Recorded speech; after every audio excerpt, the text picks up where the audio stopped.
Piano terra, primo piano e magazzino, strutture che dovranno essere rase al suolo. I proprietari avevano provato a salvare gli immobili, ma nel 2015 si erano visti rigettare la richiesta di sanatoria e così l'iter per la demolizione dei manufatti abusivi sta per arrivare al capolinea. Se non lo faranno entro 90 giorni, cioè entro metà agosto, verrà elevata loro una sanzione amministrativa che va da un minimo di 2.000 euro ad un massimo di 20.000 euro e sempre in caso di inottemperanza l'immobile costruito senza la necessaria licenza edilizia verrà acquisito gratuitamente di diritto al patrimonio comunale. Siamo ad Agrigento, nella zona B delle Guimancini.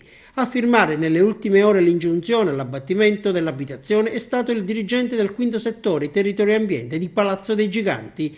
L'immobile è stato realizzato senza alcun permesso di costruire e senza alcuna autorizzazione della Sovrintendenza ai beni culturali e ambientali e del Genio civile.